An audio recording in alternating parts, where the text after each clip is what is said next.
The CCP is throwing hundreds of billions of yuan into the effort, vowing to catch up with NVIDIA in AI chips within 3 years. But economist Xu Chenggang reveals the truth. The CCP isn't innovating, it's seizing. From forced tech transfers to state subsidies that keep money-losing firms alive, this chip war has long since become a contest of systems. Can Huawei, Alibaba, and Cambricon break through? Or will institutional deadlocks turn the AI dream into dust? The big situation shows you the power behind computing power. Did you know? The fiercest battlefield in the world right now is no longer in the South China Sea or the Taiwan Strait. It's inside the chip. Huawei, Alibaba, and Tencent are joining forces as the CCP pours hundreds of billions to chase NVIDIA. Huawei claims it will surpass NVIDIA in 3 years, and Alibaba boasts that its new chip's performance is on par with America's H20. State media is overjoyed, saying China is only a few nanoseconds behind. But here's the problem. Is this AI catch-up war truly a technological rise, or the system's last struggle? The chip war begins. The CCP inflates the AI dream.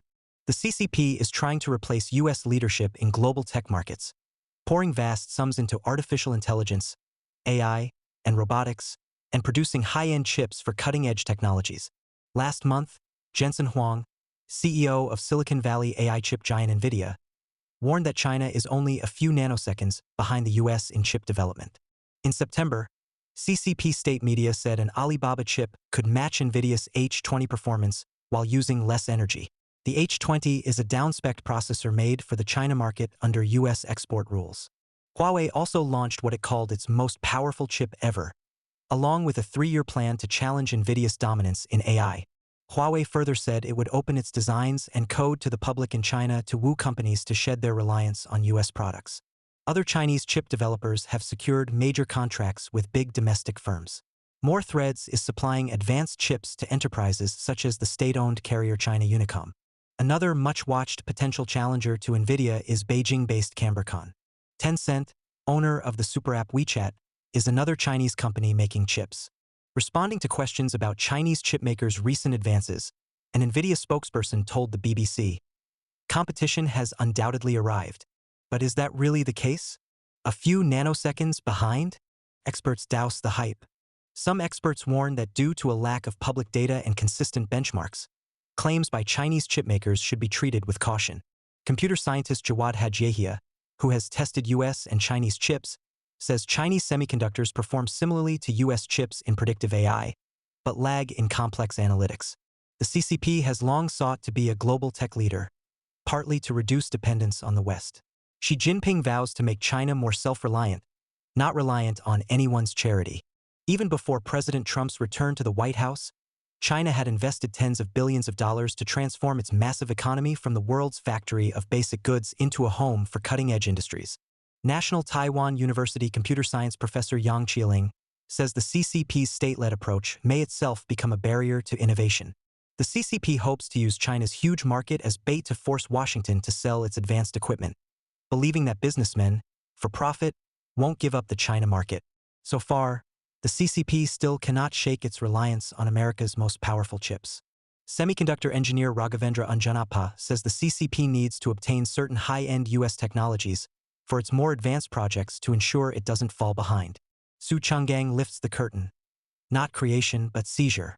Xu Chenggang, senior fellow at Stanford Center on China's Economy and Institutions, points out that the CCP demands full disclosure of IP details for advanced technologies entering China.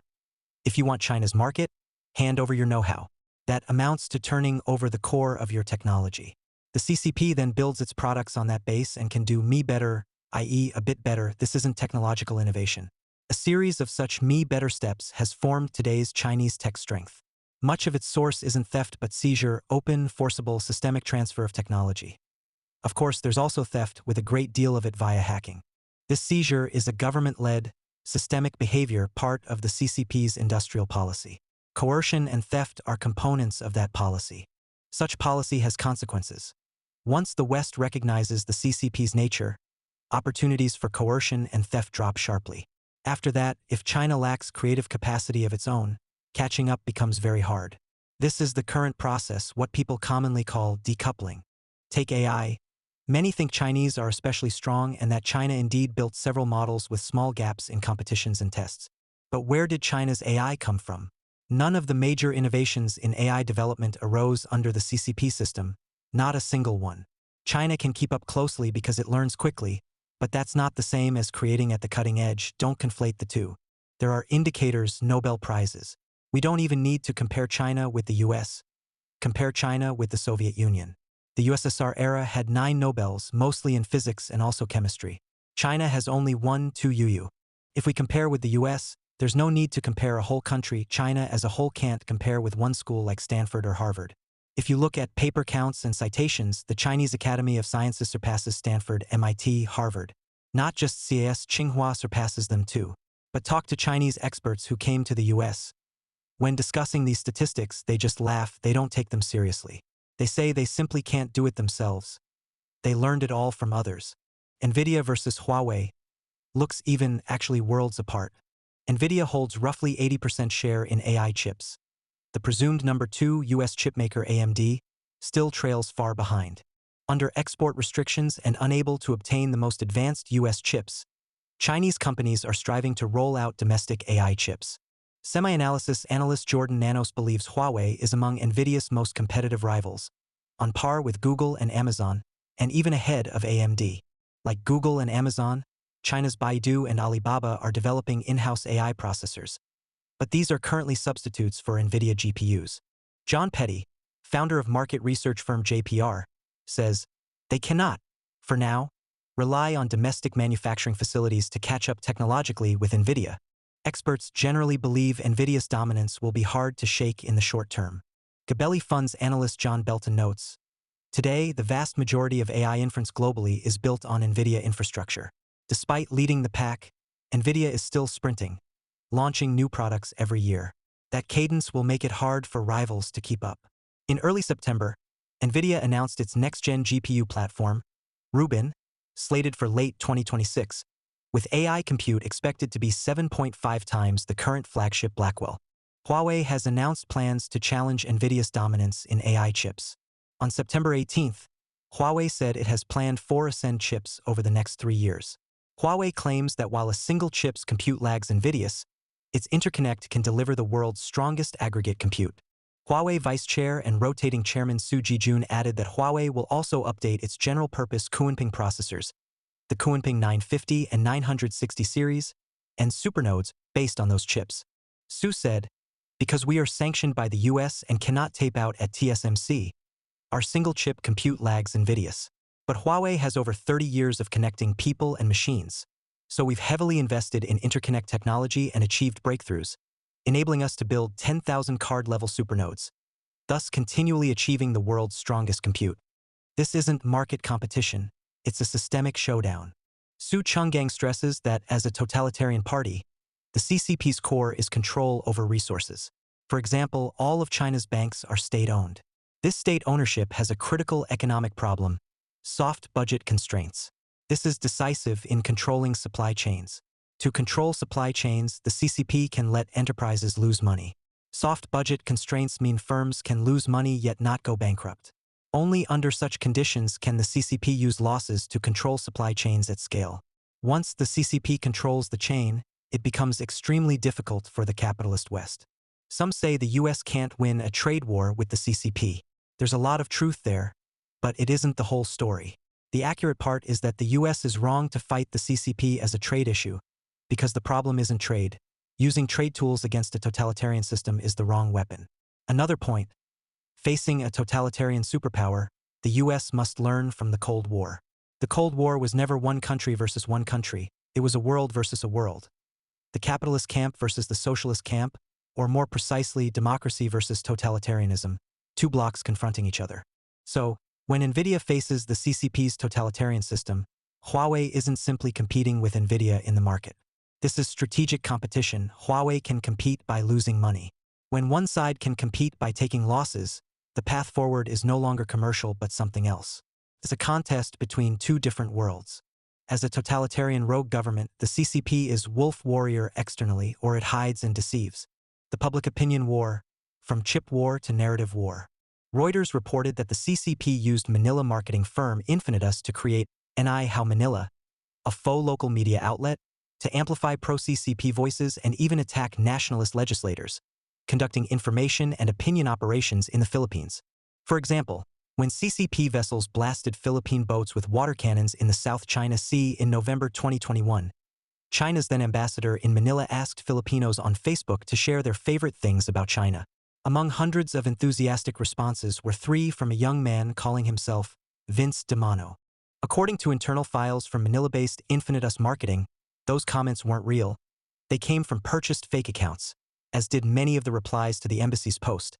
After reviewing the documents and fake Facebook accounts, and interviewing 2 former employees and 2 Philippine officials, Reuters found that Infinitus Marketing Solutions took Chinese funding to carry out online operations aimed at weakening support for Philippine government policies and undermining Manila's security alliance with the U.S.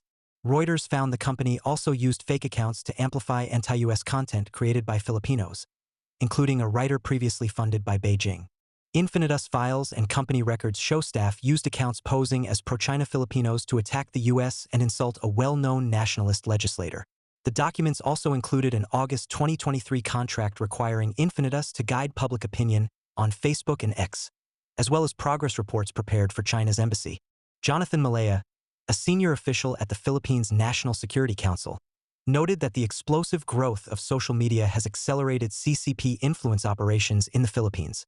Because the Philippines is close to Taiwan, its strategic importance to both the U.S. and the CCP is rising. In other words, the CCP's intense focus on the Philippines is really about Taiwan. Even so, this is ultimately the CCP's wishful thinking. The U.S.-Philippine alliance is very tight, and the Japan-Philippines Reciprocal Access Agreement, RAA, officially took effect on September 11th. This pact expands defense cooperation and strengthens checks on the CCP and Russia. After Australia and the UK, Japan has now approved an RAA with a third country. Japan's political shift. Sanai Takaichi carries Abe's torch, CCP fears reignite. What shocked the CCP even more is that Sanai Takaichi, heir to former Prime Minister Shinzo Abe and, like Abe, pro-Taiwan, won the LDP presidency on October 4th this year. Barring surprises, she will become Japan's first woman prime minister on the 15th. After the news broke, the CCP establishment went on alert. Scholars within the system predicted Takaichi wouldn't last long, maybe out in a year. After Abe's tragic assassination in July 2022, Takaichi spoke at a Lee Tenghui Association event, saying she would carry on Abe's legacy by further strengthening Japan-Taiwan relations. Taiwan must not become a second Hong Kong. At a September 19th press conference in Japan's National Diet Building announcing her candidacy, Takaichi reiterated that a contingency in Taiwan is a contingency for Japan, adding, "We absolutely cannot allow unilateral changes to the status quo by force or coercion. Taiwan is an extremely important friend of Japan.